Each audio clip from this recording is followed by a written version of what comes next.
Welcome back to the channel, guys, and welcome back to, I think, only the second video I've done on the V70 D5.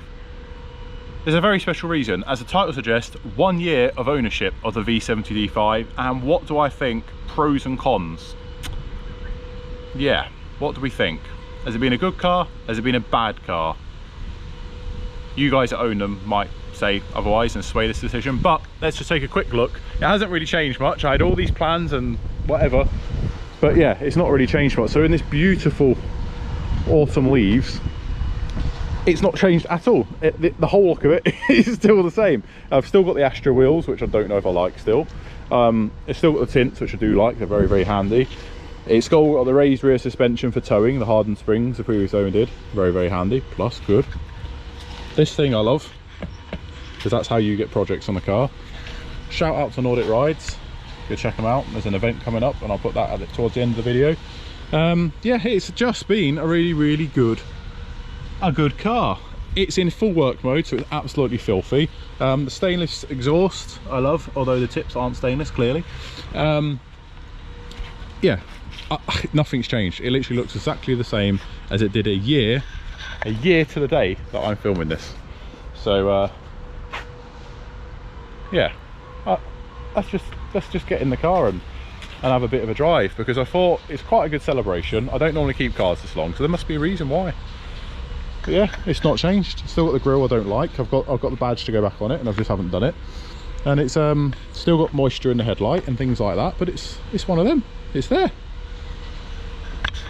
It does exactly what it says on the tin. So let's get in and have a look.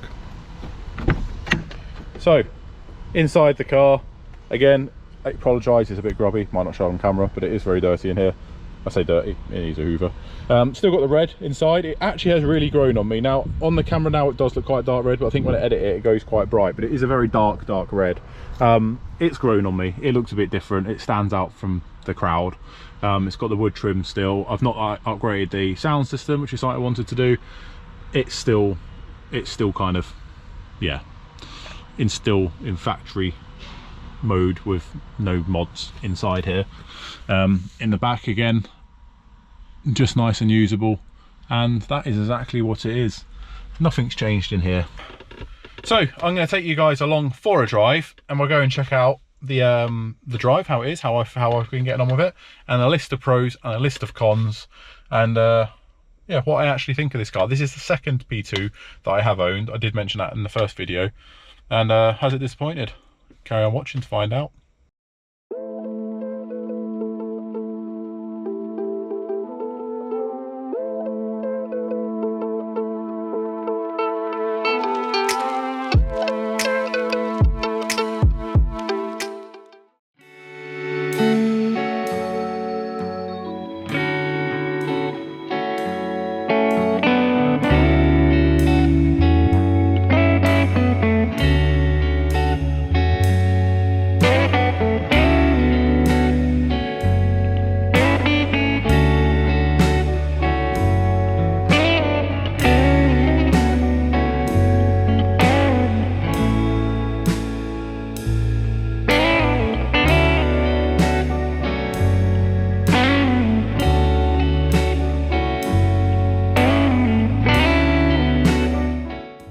Right, so back in the car, what's it been like? So it's been a year, like mentioned, of ownership of this V70.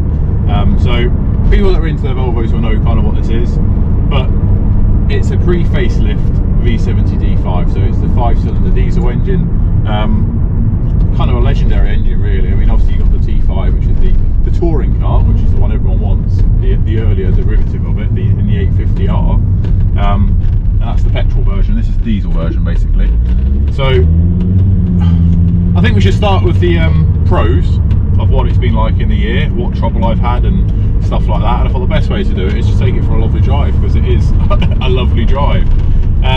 It is a bit of a state in here, I won't lie. It is literally a workhorse. It is what a Volvo should be, and yeah, it's a bit grubby in here. You've got the dog in here, go to the workshop all the time in it. It does towing and all sorts of stuff. So pros. Number one, it's really good on fuel. Even though it's got the auto box, I guess I've come from a 940 Volvo, this is really good on fuel. I think it averages about 47 to 48 miles per gallon. If you step on it when it kicks down like that and it just takes off, then you're going to use more fuel, aren't you? So number one, it's good on fuel. Number two, I think it's a good looking car. I do think it's quite a good looking car. I don't think it's aged very much. I think with mine's got the private number plate on it, I think you could park it next to a car that's 5-6 years old and it doesn't look that old. I often get asked, oh, that's a really nice car, what sort of money does that set you back? And when you say what it's cost you, they're like, oh no, well, it is a 2003, you know. Oh, you know, and they're all so surprised that it's a 2003 car. Mine is slightly modified, so it has got the Astra wheels on it, which I have to admit, they have grown on me actually. We obviously picked that up on them outside shots. They have grown on me a little bit. And it's got the dual catback exhaust system, which makes it look a bit more modern, because the modern ones are dual exhaust and stuff like that. So yeah, I think it's a good looking car. It's aged incredibly well, and I don't think it shames itself. I think it does everything a modern one can do. And the only thing that, moving on to that, we'll get onto the cons, is you know, there's a factor to that that doesn't quite work in its favour. But I think so, yeah, looks. Number three, it's incredibly comfortable and quiet in here.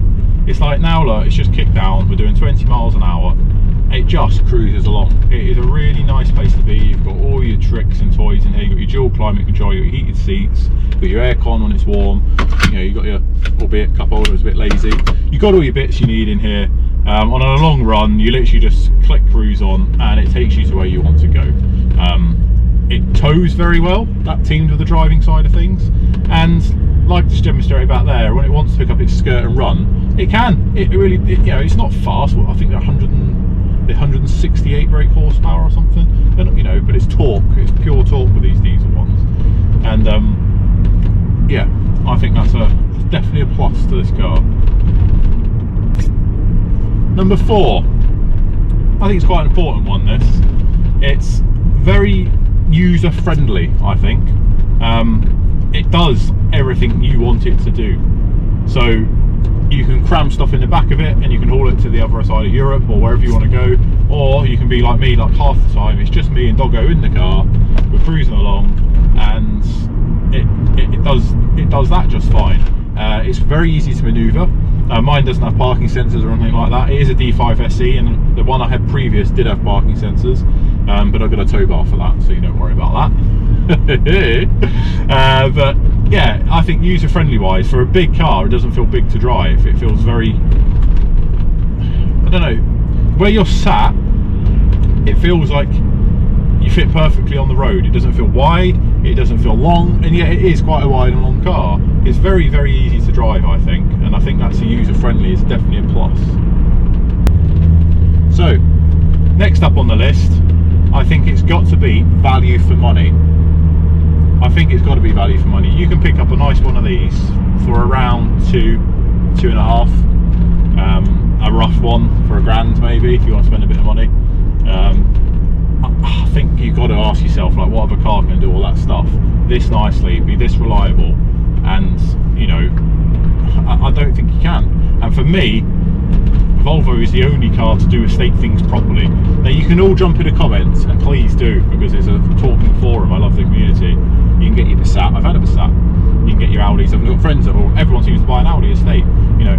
But a Volvo does it all, and I don't care who you are or what you say. A Volvo does it all.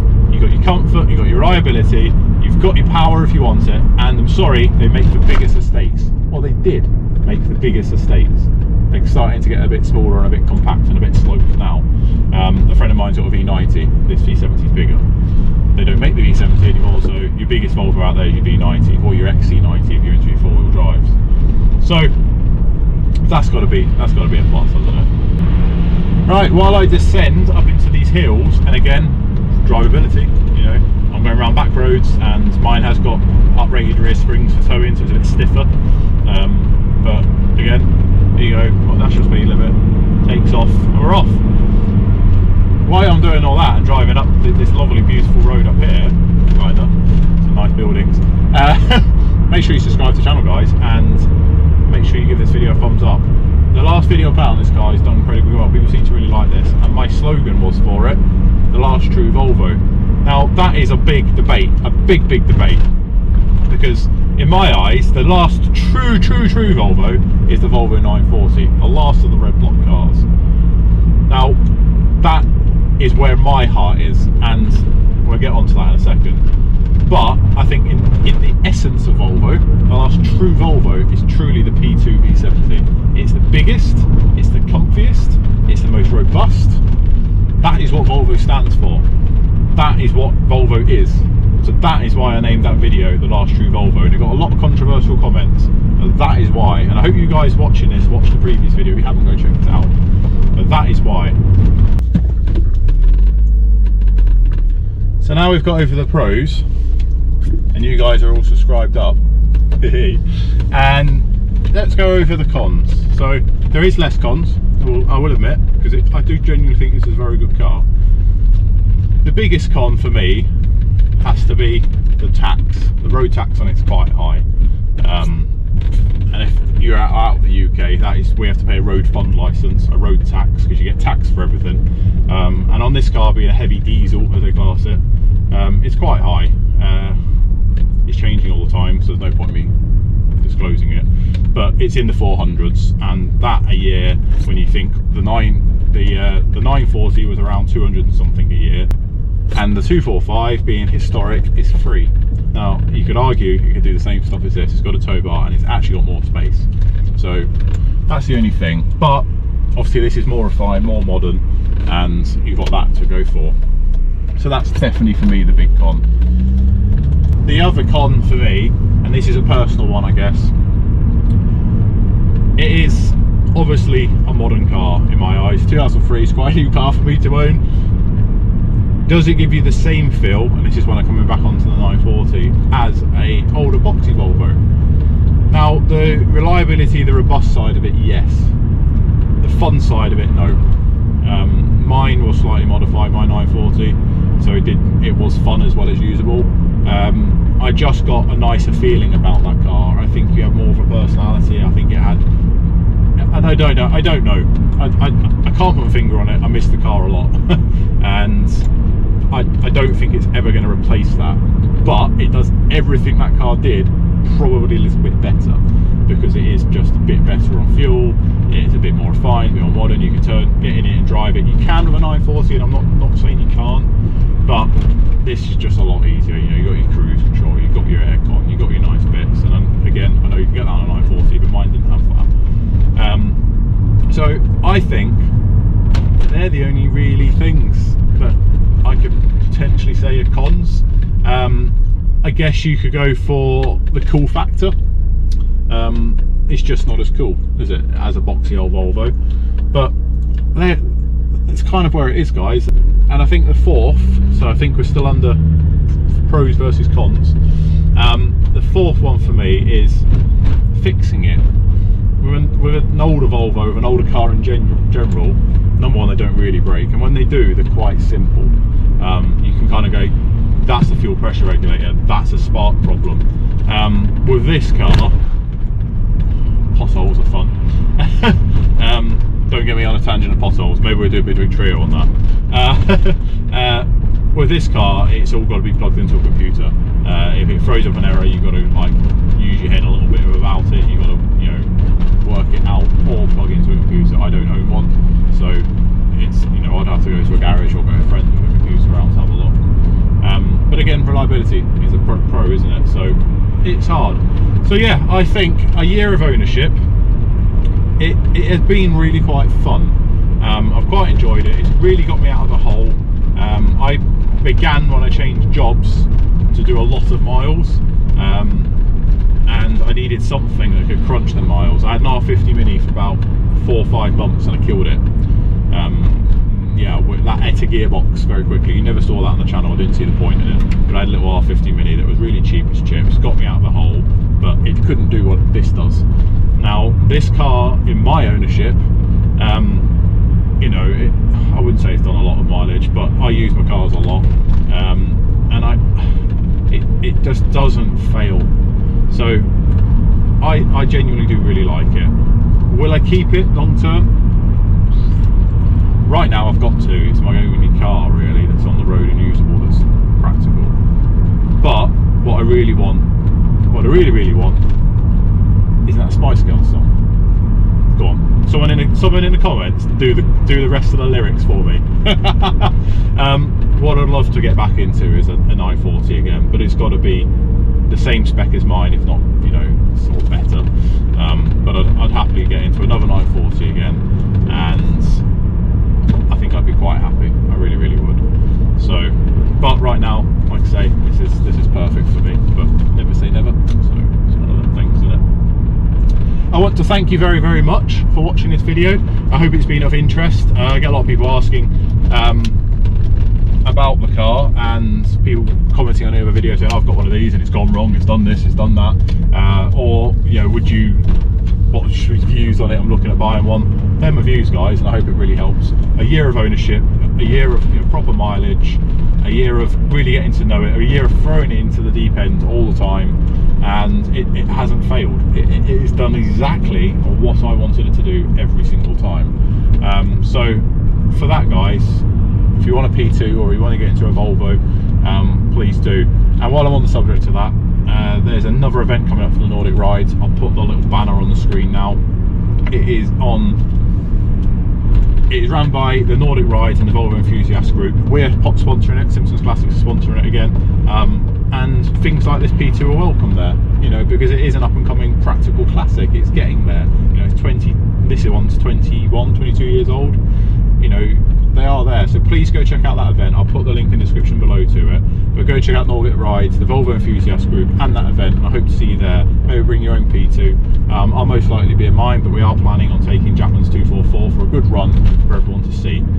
Thank you very much for watching, guys. Remember to click the like button and comment away down below. What do you think? What are your views? And while you're there, why not subscribe to the channel, guys? It'd be really, really helpful. Catch you soon, and I love you all. Bye bye.